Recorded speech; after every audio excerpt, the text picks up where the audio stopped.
Fold natin ito ng dalawa.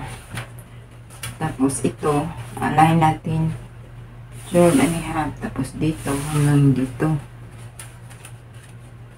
Direct na tayo sa tela.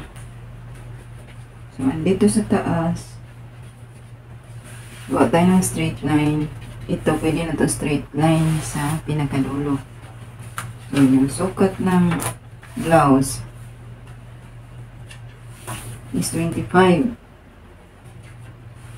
So, 25, lagyan natin ng markings.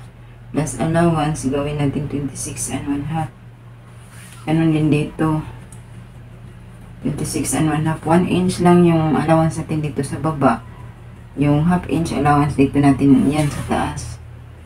So, 26.5. Tapos,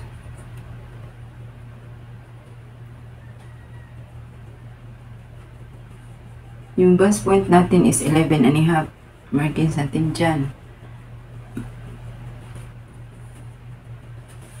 Tapos yung figure, yung 11.5, dahil nakasali ito dito sa taas, yung allowance natin sa taas, magiging 12 na yan. So, yung figure niya is 16.5. 16 yung figure niya, magiging 16.5.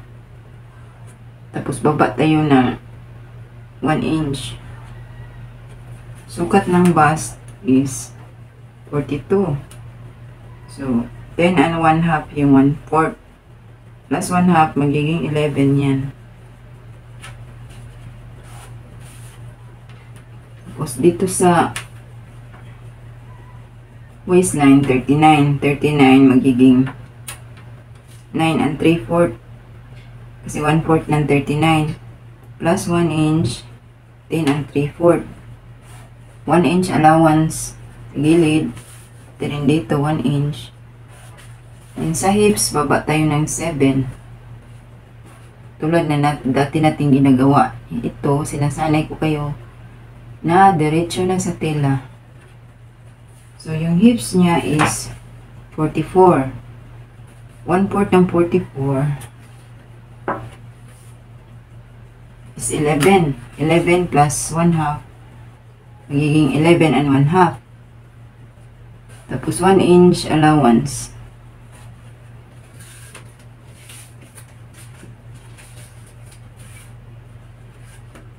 Tapos kung wala kayong hip curve, pwede siyang yung tape measure, yun ang ginagamit ko.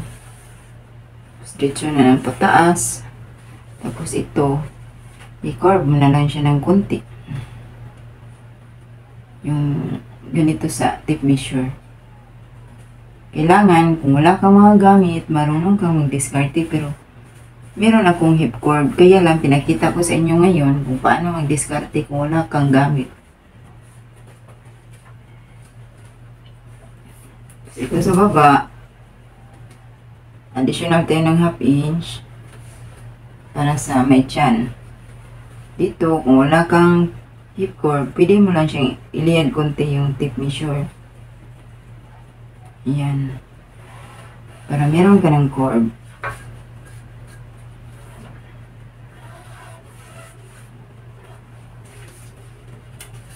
Dito sa taas, sukat tayo ng shoulder, 1/2 ng shoulder. Shoulder niya is 15 plus 1 plus 3/8 yung allowance sa tahi. So 15, 7.5 plus 3/8 is 7.5/8. Dito sukat tayo ng 2 plus allowance kasi tayo. Then pataas 1 inch. Dito naman, yung standard na 3 neck hole, gawin natin siyang 3.5 para hindi siya masyadong sakal sa client. Tapos close, yung sa neckline niya is close ito. Kaya yung 3.5, standard yan sa liig na hindi siya masasakal. So 3.5 plus half inch is magiging 4. So Kung wala kang French curve na magagamit, pwede mo na lang siyang unti-unti pa-curve. Ganyan. Pwede kang dumiskarte kahit wala kang gamit. Tapos dito, meron tayong design sa harap. Yung opening niya, isa may bust line lang siya. Taas tayo kunti para hindi kita yung hati sa bust. Pwede na rin dyan. Tapos, hindi lang natin lagyan yung luwang dito. Pag ganon.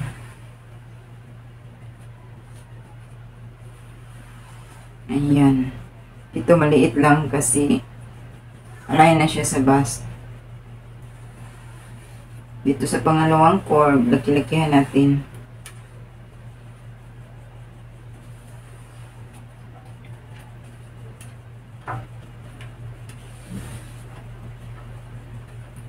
Dito, straight line na lang natin yung dito. Sa armhole, yung armhole ni ma'am is 20. Paano ba yan diskarte na walang, yung diskarte na wala kang wala kang French curve. Ganyan mo lang yan. Baba ka ng, galing doon sa allowance, baba ka ng 5. Tapos straight mo muna siya. Kasi ito si ma'am is XL. Ganyan muna, straight ka. Tapos dito, sukat ka kung saan siya tatapat ng 20. 20 is dyan. Dapat, dito ka sa may bandang taas konti.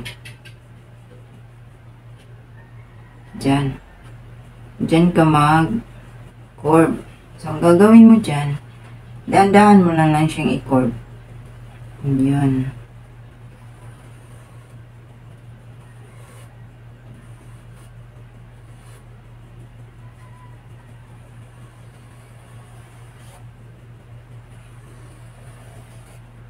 Meron ka ng armhole.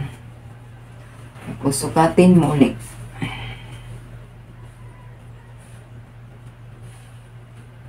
Okay na siya, 10. Sukat ka, hindi dun sa, sa lines. Hindi sa markings, dito ka sa may bandang half inch. Sa allowance.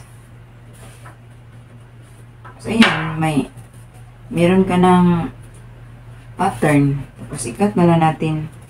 Dalawa na yan. Dito, bago mo i-cut, siguraduhin mo dito sa taas at sa ilalim is magpantay. Ito, hindi kasi nagpantay. I-adjust natin. Para hindi tayo mag-short doon sa ilalim.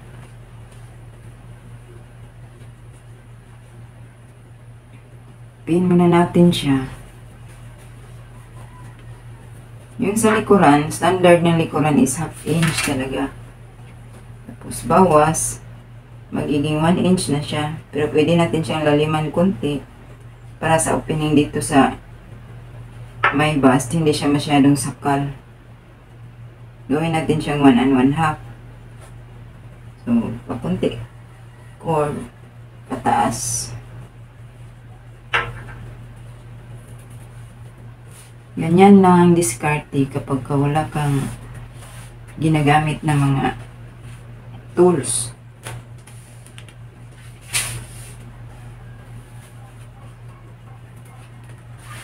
Sikat na natin. Tapos natin ma-adjust, sikat natin.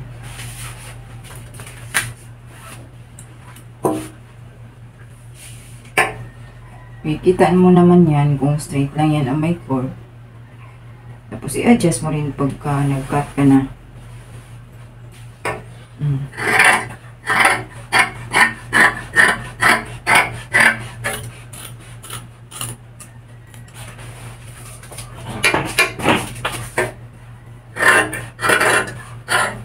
Sa likod mo na una natin i-cut.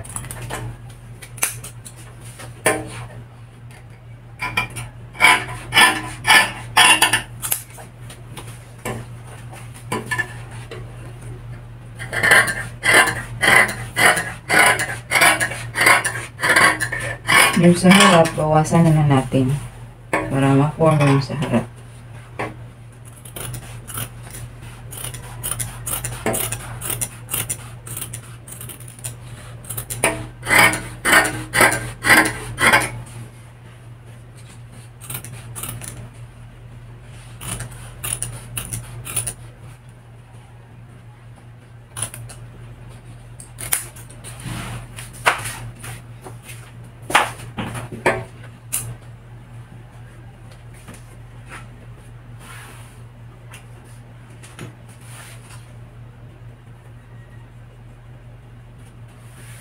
Tapos yung likod, lagyan natin ng dart. So, 16 yung ano niya sa harap. Ito mas malalim kasi yung likod ni ma'am. Gawin natin 15. So, 15 plus half inch. Gawin 15 and a half. Tapos, pataas, 7 and a half. Baba, pwede na natin gawin 6 and a half or 7. Tapos yung bust width is 8. So, 1 half is 4. Ito rin dito sa taas at sa baba.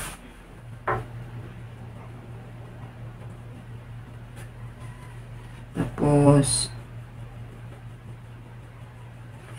sa likod lang kasi itong dart. Transfer natin siya sa likod.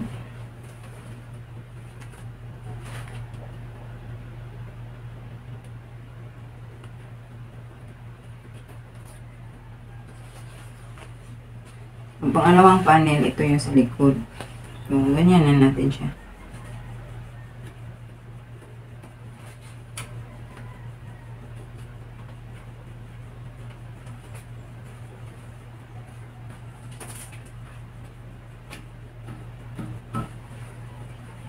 Yan. Tapos na kasi likod lang yung harap, wala tayong dart para hindi ma-emphasize yung chan. Tapos yung sa harap, para makuha natin yung design,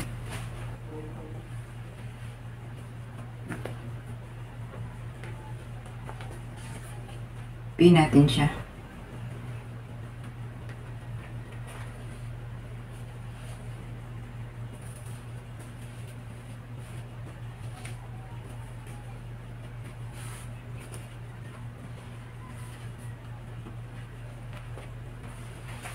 Itong sa may armhole, bawasan natin siya ng half inch kasi yung sa harap mas malalim siya isa sa likod.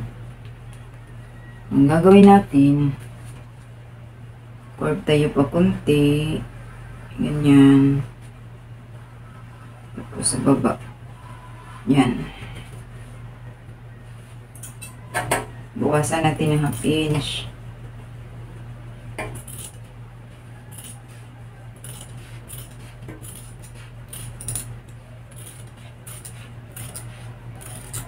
Yan, nasa harap. Dito sa gitna, yung style, cut na rin natin.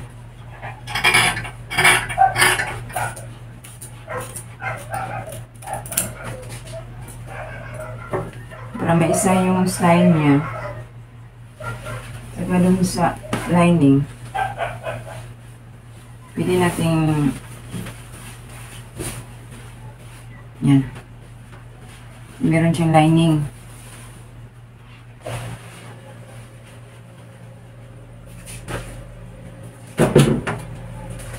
Bago natin ipin, alignment muna tayo.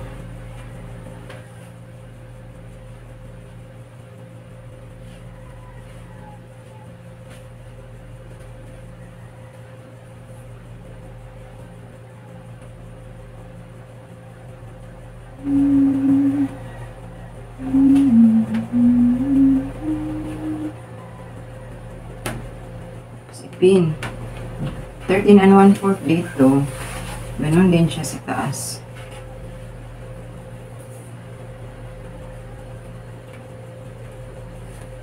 Adjust natin kung hindi siya magka-align. bago natin itap yung pattern.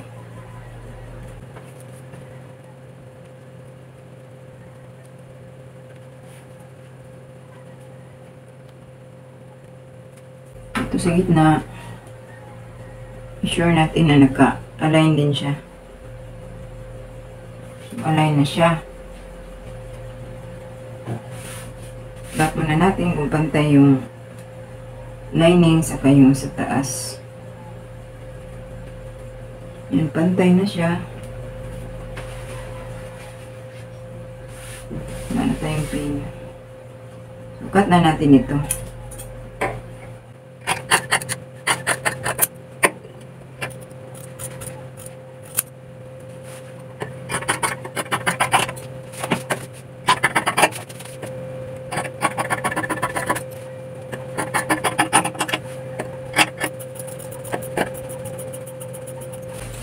Ito para hindi siya luluwa mamaya pagka tinahi na kasi sleeveless lang to. Bawasan natin ito ng 1/4.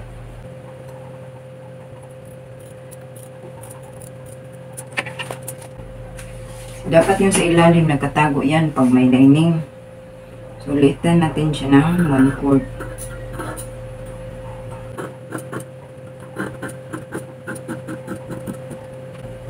Tama na yan sa allowance dito at saka dito kasi ano na yan siya kapag ka tinahi.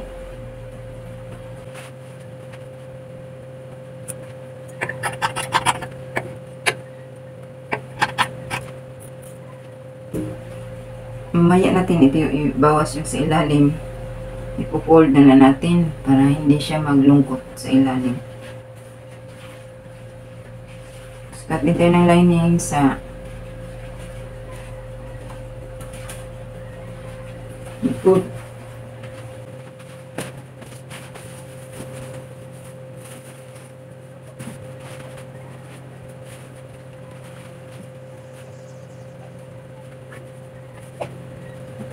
Ano ba siya i-align? Wala na tayong side dito. Dito tayo sa kabilang side. Kukuha ng alignment. Ito dito.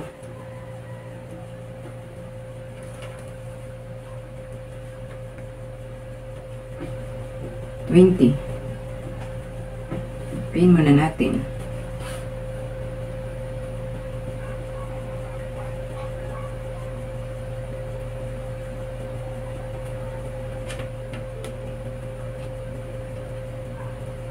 Dito adjust tayo kasi hindi siya 20. Adjust natin hanggat aabot siya ng 20. Ayan, 20 na yan siya. Bago natin ipin.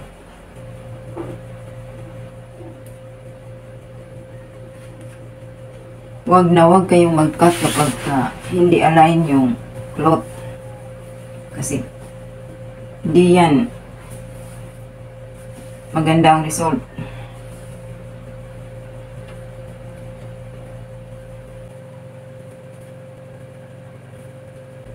Yan. Tapos clean bago i-cut.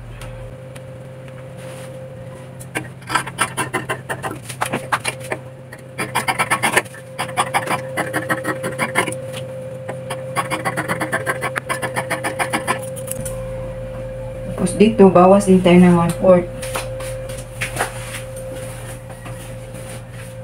Para yung pagka-join natin mamaya, hindi siya luluwa yung lining. Naka-steady lang siya sa ilalim.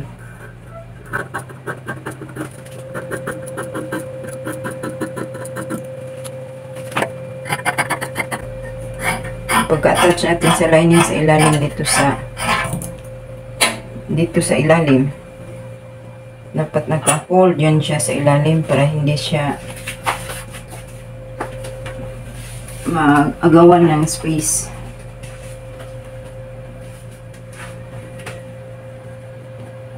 Tapos yung dart, ilipat na lang natin yung dart sa lining. Kasi yung lining dapat may dart din.